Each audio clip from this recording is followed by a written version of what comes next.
Boa noite a todos aqueles que nos assistem e nos prestigiam através da Escola Superior de Advocacia.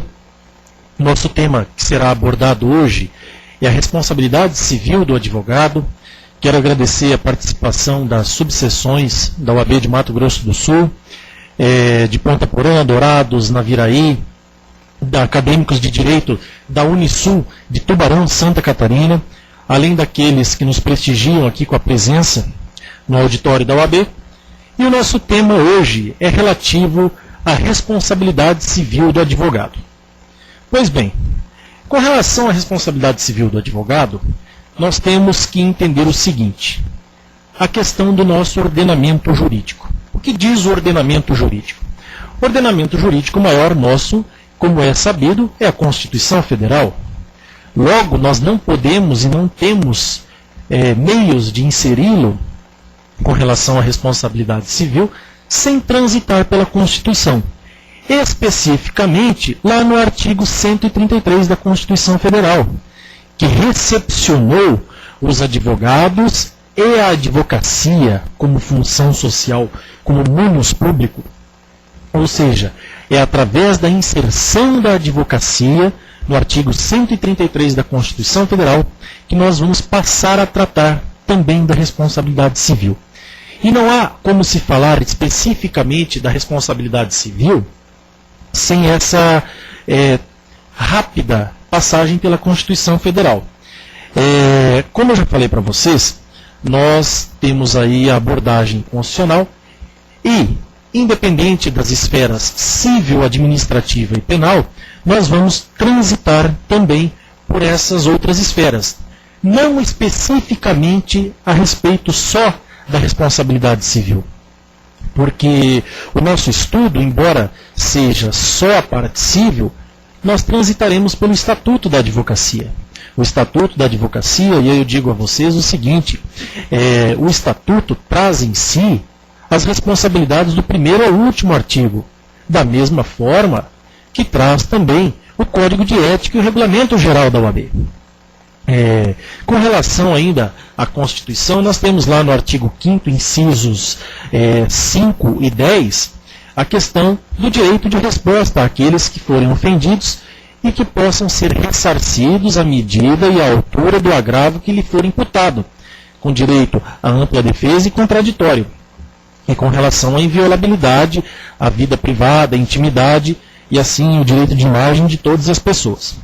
Além desses dispositivos constitucionais, nós temos lá do artigo 127 ao 135, que diz respeito às funções essenciais à administração da justiça. Especificamente o artigo 127, tratando do Ministério Público, que não é objeto do nosso estudo hoje aqui, portanto iremos deixá-lo por uma outra oportunidade, do artigo 127 ao 130, e especificamente do artigo 131, 132 e até o artigo 135. Bom, a responsabilidade do advogado não surgiu só com a Constituição, com a promulgação da Constituição de 88, mas sim a partir do momento em que foi constituída e criada a OAB em 1930. Porque, na verdade, os advogados já trazem em si a responsabilidade desde o momento em que presta o compromisso. Porque ele, no momento em que presta o compromisso, que recebe a sua carteira, a sua credencial de advogado, ele promete defender o Estado democrático de direito. E defendendo o Estado democrático de direito, ele assume uma responsabilidade. Por isso, lá no artigo 1º, inciso 1 do Estatuto, já temos uma responsabilidade, que é a postulação, o ius postulandi, que é a capacidade postulatória. Quem detém a capacidade postulatória? É o advogado. E com relação ao Poder Judiciário, com as exceções da Justiça do Trabalho e do Juizado Especial de Pequenas Causas. Em específico, ao Juizado Especial de Pequenas Causas, eu sempre fui crítico com relação a essa situação, porque a capacidade postulatória é do advogado. As partes vão ao juizado em busca do seu direito. E naquele momento em que transformam ali a angústia, o anseio e a vontade da sua pretensão do seu direito tolhido, às vezes digo ou mais, na maioria das vezes, a técnica investida não é suficiente. E a parte acaba por ser vencida em uma primeira instância. E aí necessita do quê? Da segunda instância, para apelar daquela decisão, daquela sentença contrária à sua pretensão, à sua vontade. E o que acontece? Em segunda instância, no juizado, como todos nós sabemos, é necessária a presença do advogado. E muitas das vezes, quando nós recebemos em nossos escritórios pessoas com essa situação, clientes com essa situação, não há o que fazer, porque se torna até irreversível a situação. Aquele que ingressou no juizado como autor, em um pedido contraposto, acaba saindo ali como réu. De reclamante sai reclamado. Então, a capacidade postulatória do advogado, ele já é responsável pelos seus atos. A partir do momento em que ele recebe a carteira, ele já está responsabilizado por seus atos na medida em que ele vai desenvolvê-lo. Não é que o advogado vai ser responsável por tudo. Nós temos aqui que verificar muito bem e entender o seguinte. Mais à frente eu vou comentar isso aí. A advocacia, o nosso trabalho, é atividade de meio, não é atividade de fim. Embora nós tenhamos exceções, como toda regra tem sua exceção, nós temos a exceção. E mais à frente eu vou comentar a respeito dessa exceção. Voltando então à capacidade postulatória, quando que o advogado insere a sua responsabilidade? No momento em que lhe é outorgada a procuração. A partir do momento em que o advogado recebe a procuração do seu cliente, embora ele não tenha feito contrato, ele já está investido de uma responsabilidade. Qual é? Postular em busca de um direito daquele que está sendo tolhido. Então, a par dessas considerações, vamos continuando aqui com relação ao estatuto. Especificamente, passada essa introdução constitucional, quais são as legislações que respondem respectivamente à profissão do advogado? Estatuto da OAB, que é a Lei 8.906 de 1994, completou agora 15 anos no mês de junho, salvo engano, Código de Ética e Regulamento Geral. Com relação à capacidade postulatória, vale lembrar o seguinte, nós temos uma exceção. Qual é a exceção da capacidade postulatória? Excluindo-se juizado e justiça do trabalho, a habeas corpus, impetração do habeas corpus, constituição diz, qualquer pessoa que tiver conhecimento, que achar alguém com seu direito de ir e vir tolhido, pode impetrar a habeas corpus em relação àquela pessoa. Isso aí está lá no Código de Processo Penal e também na Constituição.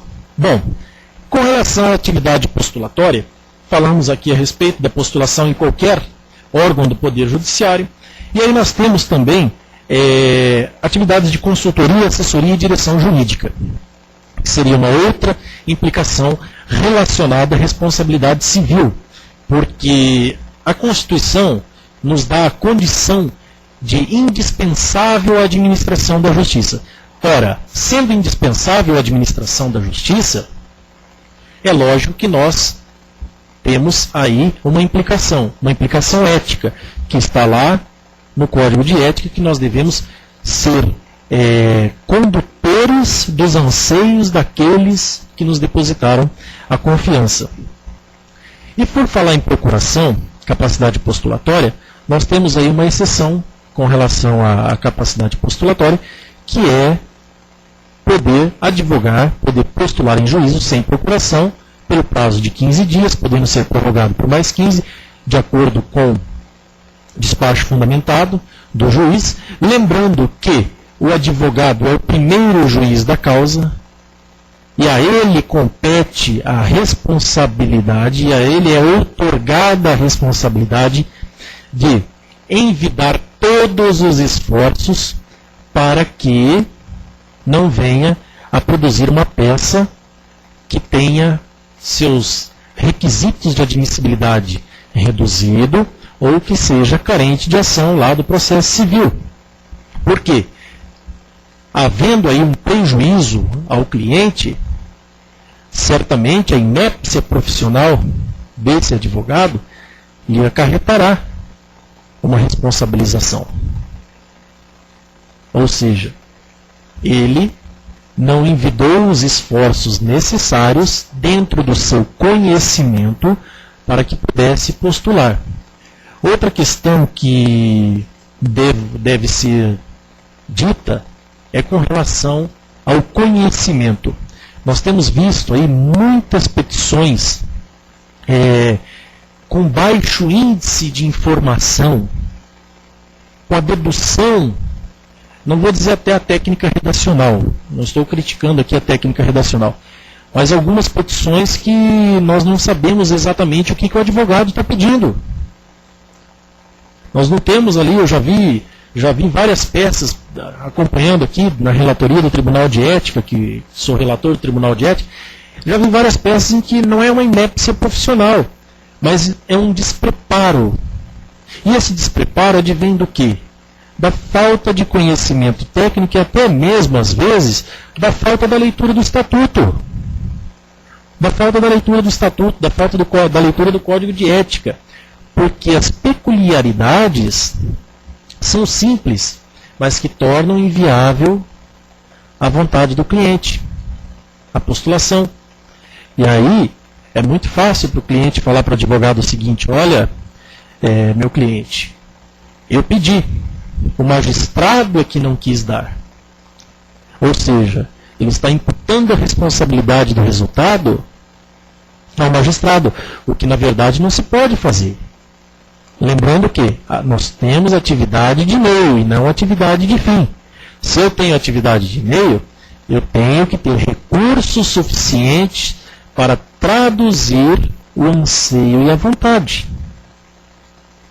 Eu não posso tão somente depois acarretar e tentar me eximir, o advogado tentar se eximir de uma responsabilidade.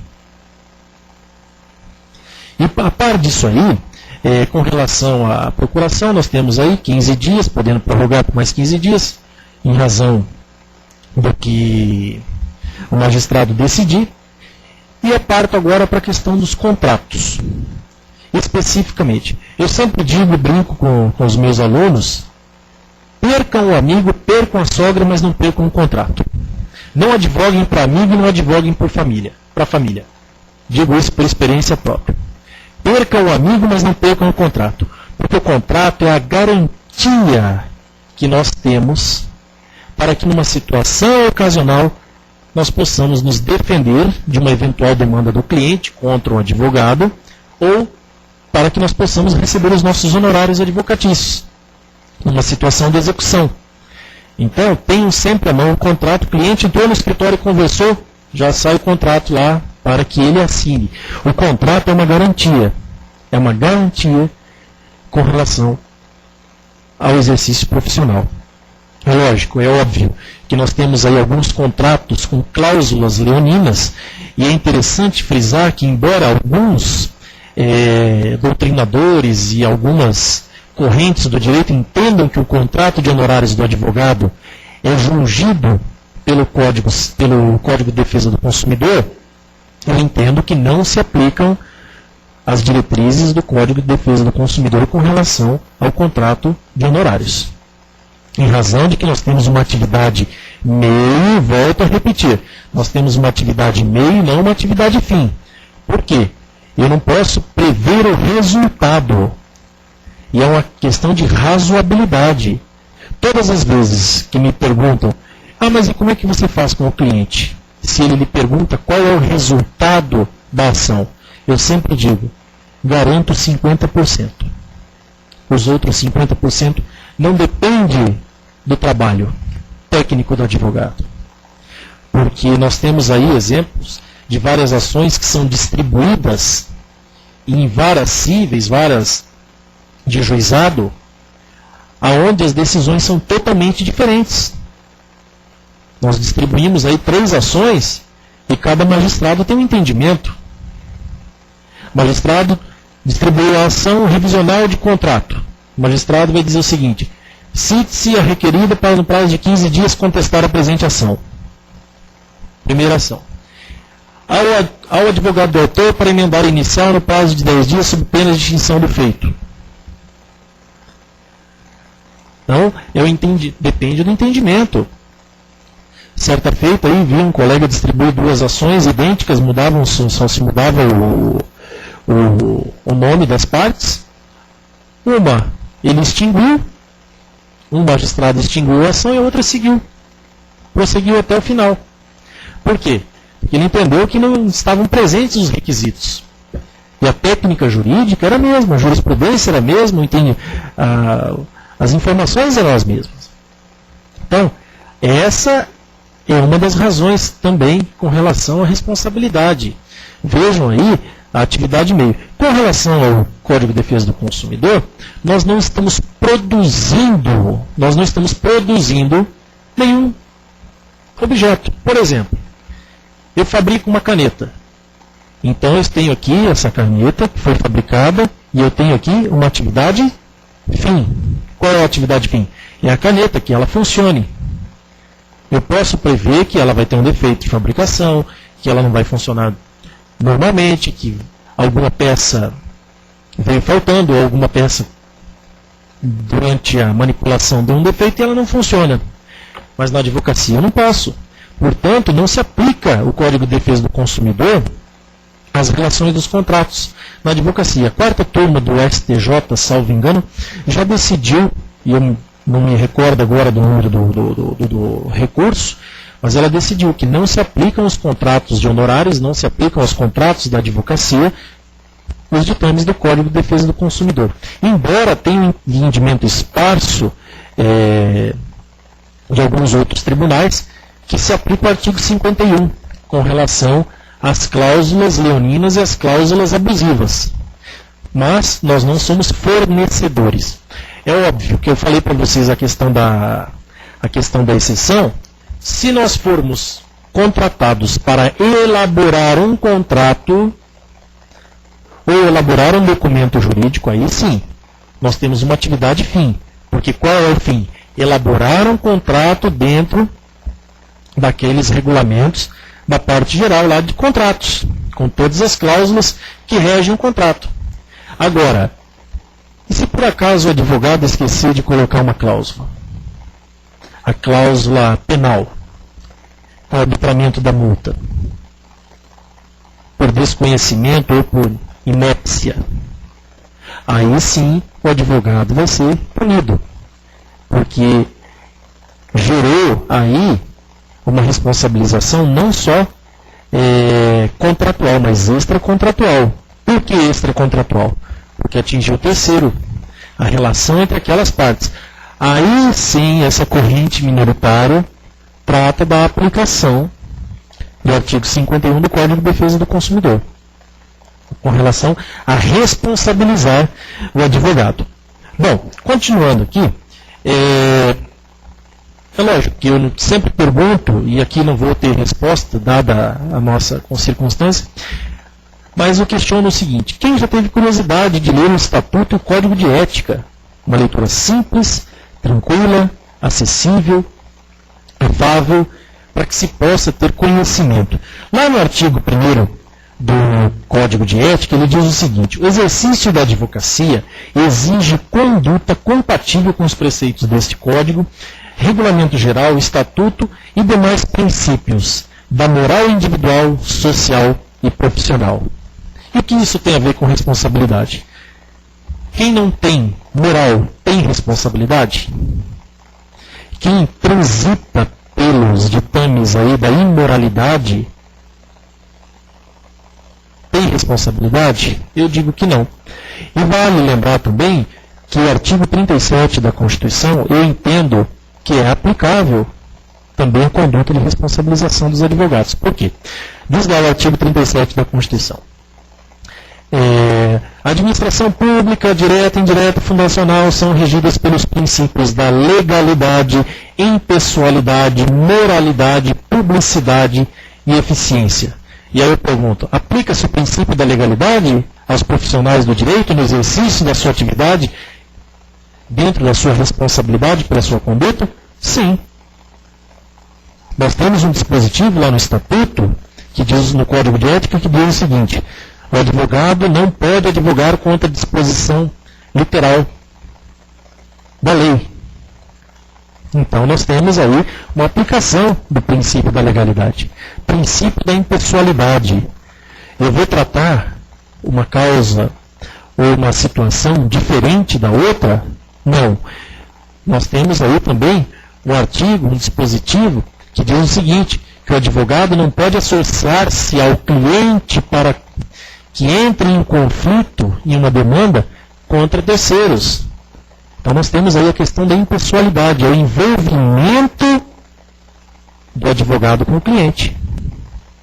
Ele deve se abster desse envolvimento. Princípio da moralidade, probidade administrativa, publicidade. Embora não tenha aplicação direta, mas nós temos aí o Diário da Justiça, onde são publicadas as decisões, que nos responsabilizam pelo cumprimento dos prazos,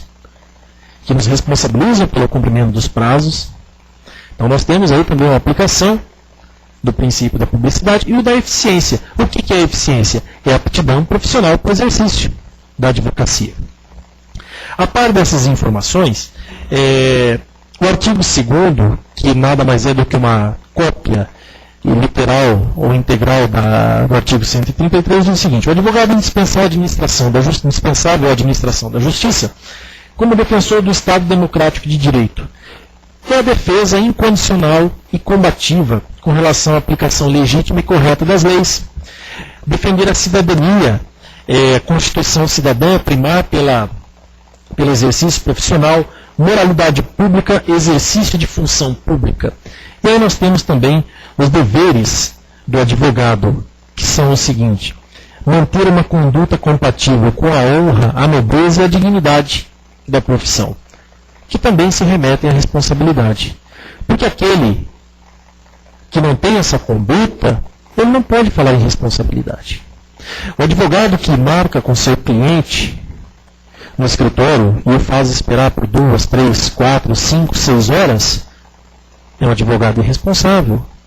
É lógico, nós temos aí, não podemos generalizar, porque nós temos circunstâncias do dia a dia que nós podemos ter aí uma situação de exceção. Aí nós avisaremos o cliente que não, olha, infelizmente houve um contratempo, não poderia atendê-lo e marca para outro dia. Então, é essa responsabilidade, é esse dever ético do advogado. Atuação com destemor, independência, honestidade, decoro, veracidade, lealdade, dignidade e boa-fé. A boa-fé no exercício da profissão. Eu digo o seguinte: não indicar e não estimular o cliente a se envolver em aventura judicial. Nós temos aí todos os dias decisões de aventura judicial. Salvo engano, no ano passado, o Tribunal de Justiça aqui deu uma decisão por conta de uma briga de cachorro num condomínio.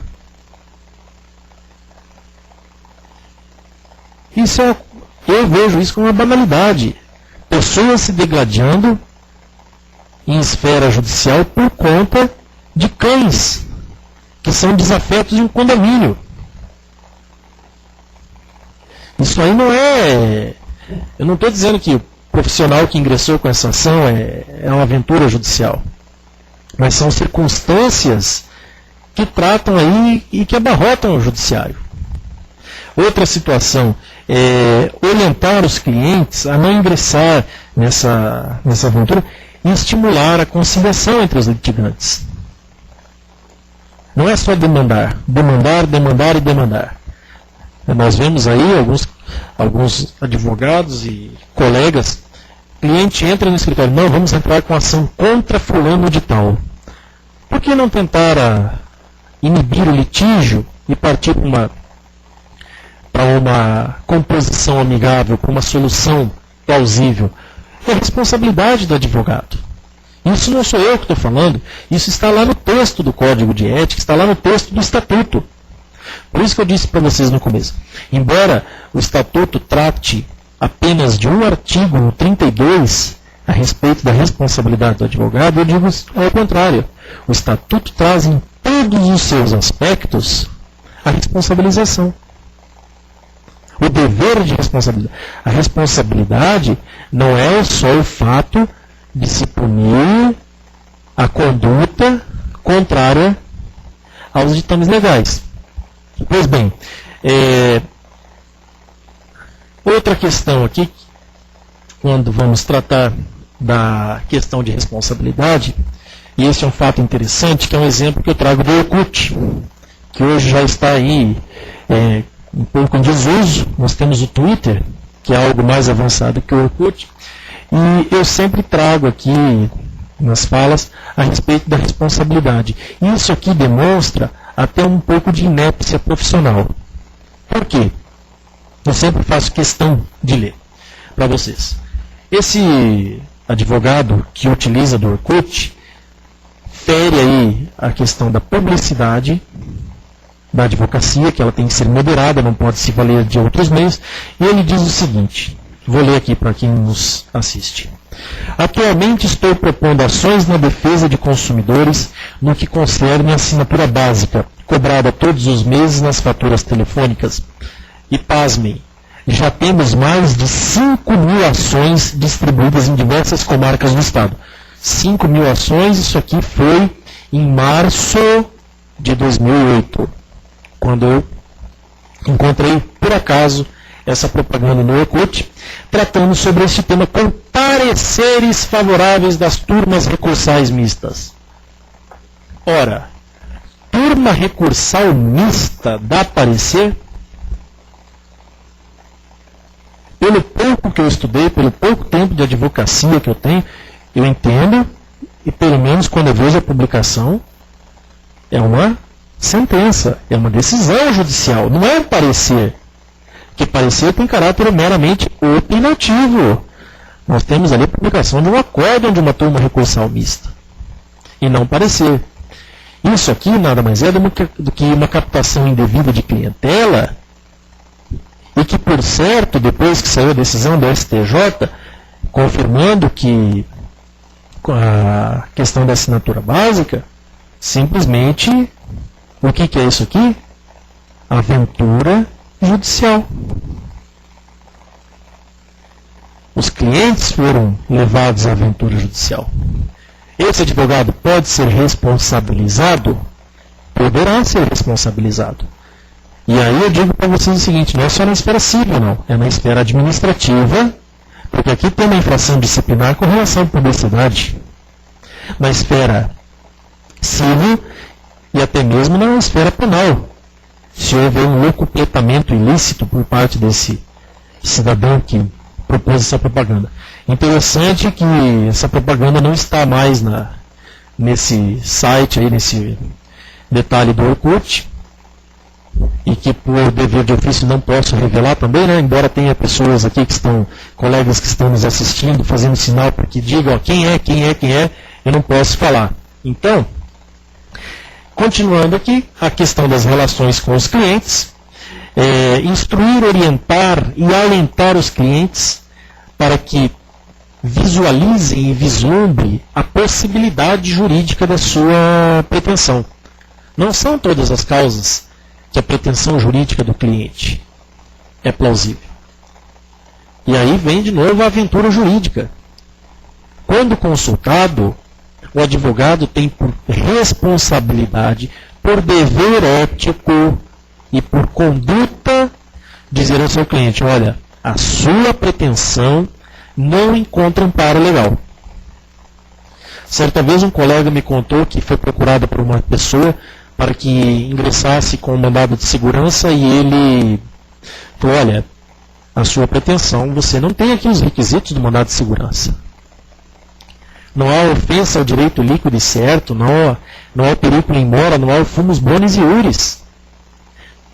E você, certamente, se nós ingressarmos com mandado de segurança, provavelmente, certamente vai ser indeferido liminarmente. O juiz não vai nem mandar notificar a autoridade coatora para que preste informações. A pessoa insistiu, ele falou, olha, eu não vou ingressar com esse mandado de segurança. Já tinham até combinado previamente os valores, e o cliente questionou, mas o senhor não quer fazer porque iria cobrar mais caro? Ele falou, não, a senhora não tem pretensão. Então tá bom, eu vou lá no advogado do outro lado da rua que cobra metade do que o senhor está cobrando e vou ingressar com mandado de segurança. Dito e feito. Foi lá, ingressou com mandado de segurança, e aí qual foi a decisão? Indeferido liminarmente. O advogado recorreu, a parte arcou com as custas do recurso, o tribunal confirmou a decisão de primeira instância, e eis que um tempo depois aparece lá o cliente, com cópia do processo embaixo do braço. Doutor, o que podemos fazer aqui? Nada, eu avisei a senhora de que não teria aí possibilidade jurídica nenhuma. Ou seja, o advogado tem essa responsabilidade de alertar o seu cliente. Qualidade técnica do trabalho, questão da inépcia profissional, a questão que sempre suscita e suscita várias infrações disciplinares é que é responsabilidade do advogado alertar o seu cliente dos riscos que a demanda judicial, que aquela pretensão judicial, que aquela ação pode acarretar a ele. Riscos com relação à inversão do ônus da prova, nos casos de consumidor, riscos relacionados ao desenvolvimento da ação, o risco dele se tornar, de autor ele passar a ser requerido, os riscos da sucumbência, os riscos da perda da ação. E aí eu digo outra situação. O advogado deve sempre inquirir o seu cliente e pedir para que ele fale a verdade. Porque o advogado não pode ser responsabilizado pela omissão do seu cliente. E também depois não pode imputar ao seu advogado a falta de capacidade técnica, como eu presenciei esses dias, numa ação de família, cujo objeto da ação é uma rescisão, uma anulação de registro civil cumulado com exame de DNA. O autor ingressou com a ação, dizendo, na síntese fática, que teve um relacionamento com B. Desse relacionamento eles tiveram aí uma filha, um filho, e que depois de 3, 4 anos de relacionamento ele veio saber por terceiros que aquela criança não era sua filha, ou seu filho. O advogado, prontamente, ingressou com a ação, o juiz marcou a audiência de conciliação, para que se pudesse ali fazer o exame de DNA e ter reconhecimento, e a parte contrária, que era a mãe requerida, ela falou, recebeu a citação, levou até o escritório e disse, olha doutor, isso aqui não tem verdade nenhuma, porque nós fizemos o exame de DNA. Está aqui o exame de DNA. Mas, bom, metade da ação já está resolvida, havendo o exame de DNA. Né? A gente fica aí pendente com relação à retificação, não era nem anulação do registro, e sim retificação. O que aconteceu? Fomos para a audiência, e lá na hora o magistrado insistiu na composição para que se fizesse o exame de DNA, e foi dito, olha, não se fará o exame de DNA. Mas como? Vocês estão se renegando, estão se recusando a fazer o exame de DNA? Não, o exame de DNA foi feito aqui, ó. Está aqui, ó. Inclusive estamos juntando o exame de DNA junto com a contestação. Vocês sabem qual foi a reação do advogado? Botou as duas mãos na cabeça e abaixou. E olhava para o cliente de lado. Por quê? O cliente não informou. A sua técnica, o seu desenvolvimento, o raciocínio lógico, os princípios da hermenêutica aplicados ali à sua pretensão inicial, simplesmente se esvaíram.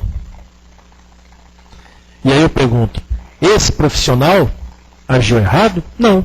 O cliente que deu causa à situação constrangedora. E lembrando que nesse caso, o exame de DNA foi feito através do líquido amniótico, que só pode ser feito através do 4º mês de gravidez, com autorização do suposto pai e da mãe. Porque é feito através de uma punção que decorre aí um risco de vida ao feto propriamente dito. Ou seja, O advogado não vai ser responsabilizado pelo deslinde dessa ação. Lembrando, atividade meio, atividade fim. Então, sempre tenham por costume inquirir o cliente. Inquiram, tentem tirar todas as informações possíveis para que num futuro próximo, aí, no decorrer da ação, o advogado não diga, olha, o meu advogado foi péssimo, porque na audiência aconteceu um negócio lá e ele não conseguiu resolver. Para que futuramente não se tenha aí uma situação constrangedora. Com relação às questões dos processos administrativos na OAB, vale lembrar o seguinte. Falei para vocês, nós temos aí esfera civil, esfera administrativa e esfera penal. Lembrando que os atos praticados por aquelas pessoas que não são habilitadas, artigo 4º do Estatuto, são totalmente nulos. Aquelas pessoas não habilitadas, não inscritas na OAB, são totalmente nulos. Se um cidadão que se passa por advogado, exercício ilegal da profissão, vem aí utilizar um número de OAB de outro colega, ou nem sendo um advogado, sendo aí não é nem um rábula, mas um experimental do direito, aquele cidadão vai ser responsabilizado penalmente e civilmente. Certo? Com relação aos processos administrativos na OAB, nós temos aí a jurisdição administrativa para punir, independente da sua punição civil e da sua punição penal. Só lembrando aqui, para quem tem aí alguns processos administrativos, todos os prazos são de 15 dias para recorrer para ambas as partes, e assim sucessivamente. Processo administrativo, como que ele se forma? Mediante representação, que não pode ser anônima. Recebida a representação, o presidente do Conselho Seccional nomeia um relator. Esse relator emite um parecer preliminar pela procedência da representação ou pela improcedência. Esse relator, no caso de procedência, notifica a parte para que ela preste informações ou apresente defesa prévia no prazo de 15 dias, arrole suas testemunhas, que vão comparecer independente de intimação. E aí o processo tem o seu transcurso normal, audiência, decisão final, decisão essa submetida ao Tribunal de Ética. Só uma sucinta informação, o Tribunal de Ética confirma a decisão ou arquiva o processo, podendo ainda caber recurso ao Conselho Seccional. Bom, continuando aqui, a responsabilidade civil do advogado agora propriamente dito. Já disse para vocês, a responsabilidade civil assenta no artigo 133 da Constituição Federal, artigo 5º, inciso 5 e inciso 10, artigo 186 lá do Código Civil. Agora nós vamos para a parte geral da responsabilidade civil, e alguns entendem que se aplica aí o artigo 14, parágrafo 4º do Código de Defesa do Consumidor e o artigo 51, embora sou da corrente contrária à aplicação do Código de Defesa do Consumidor. Artigo 8º do Estatuto, artigo 71, jurisdição administrativa. E eu digo o seguinte, a responsabilidade civil do advogado, que está lá no artigo 32, ela assenta em duas situações, na culpa e no dolo. Dolo, quando se tem a vontade de praticar o ato, e na culpa, dentro dos seus requisitos. Quais são os requisitos? Imprudência, imperícia e negligência. Então, o que diz lá o artigo 186 do Código Civil? Aquele que por ação ou omissão voluntária, negligência ou imprudência, violar direito e causar dano a outrem, ainda que exclusivamente moral, comete um ilícito. A perda do prazo. O advogado que perde o prazo para contestar a ação. Ele cometeu um ilícito.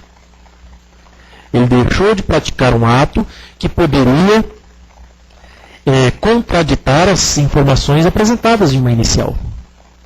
Logo, ele será responsabilizado pela sua omissão. Ou seja, o que se vai apurar aí? O dolo ou a culpa? A culpa. Porque, embora ele não tenha a vontade, ele foi omisso. Ele teve aí implicação de culpabilidade por imperícia, negligência ou imprudência. Deixou de anotar o prazo, deixou de se preparar para cumprir aquele prazo. E porventura, se o seu cliente vier a sofrer uma condenação, deve o profissional arcar com os valores da condenação, como responsabilidade, com a sua responsabilização, pela sua omissão.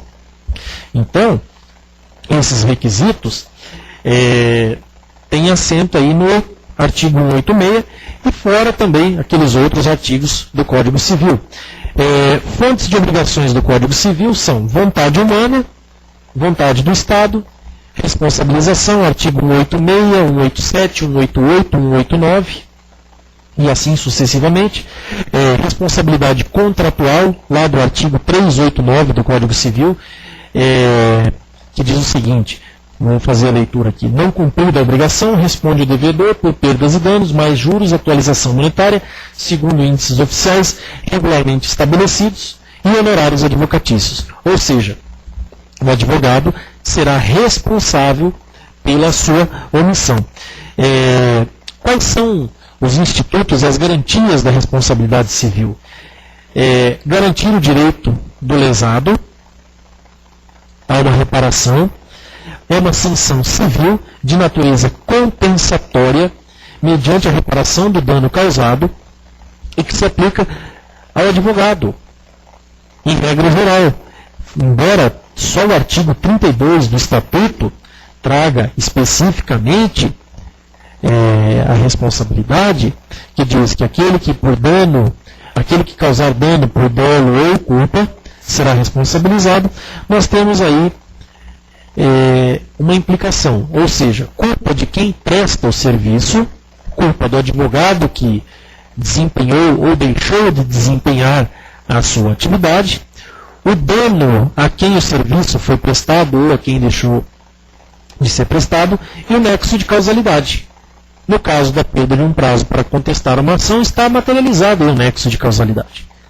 Aonde que se deu o nexo? Na perda do prazo, ou na intempestividade do protocolo da petição de contestação. E o trabalho profissional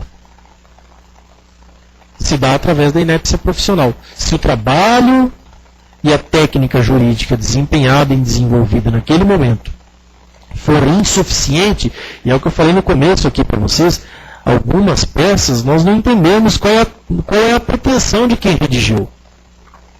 Ficamos até um tanto quanto perdidos com relação a essas informações. A par disso aí, nós temos também a questão da indenização. Essa indenização mede-se pela extensão do dano, de acordo com o artigo 944 lá do Código de Defesa, do Código Civil, ou seja, dentro da razoabilidade, dentro da mensuração desse valor a ser apurado, e também da extensão do dano causado ao cliente. Do dano que foi causado ao cliente. Bom, em síntese, a responsabilidade civil do advogado, fora os ditames lá do Estatuto, artigo 32, ela se opera nos mesmos moldes da responsabilidade civil.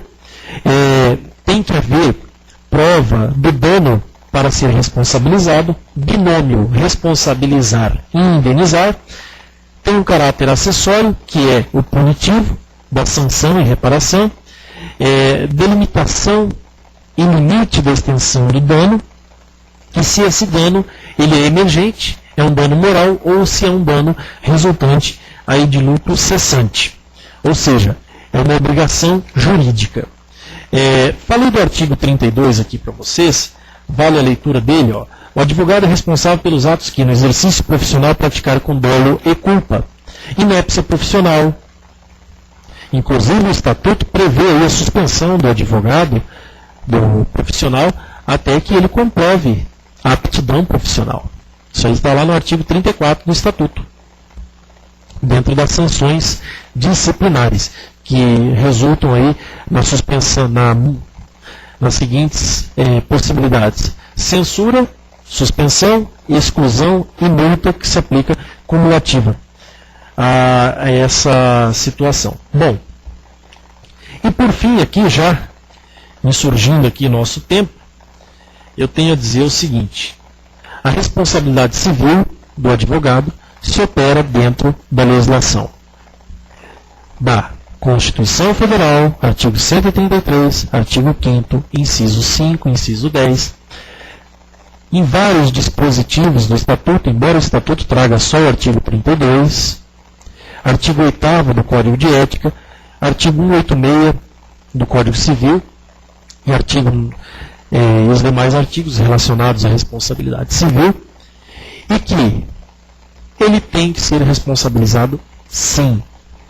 Essa é uma forma de coibirmos algumas questões como demandismo exagerado, prática de profissionais aí que fazem do instrumento jurídico um instrumento para a prática de atos espúrios e estranhos à advocacia,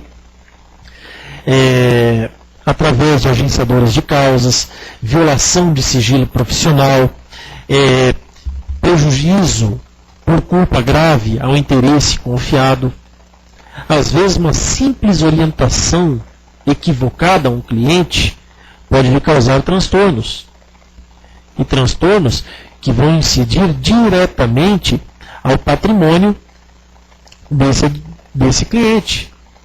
Imagine aí uma grande empresa em que o profissional irresponsável elaborou um contrato de compra e venda dessa empresa, e essa empresa venha a sofrer um prejuízo, ou aquele que veio a adquirir essa empresa tenha um prejuízo exagerado, e de quem estava ali responsável pela elaboração do contrato? Este profissional.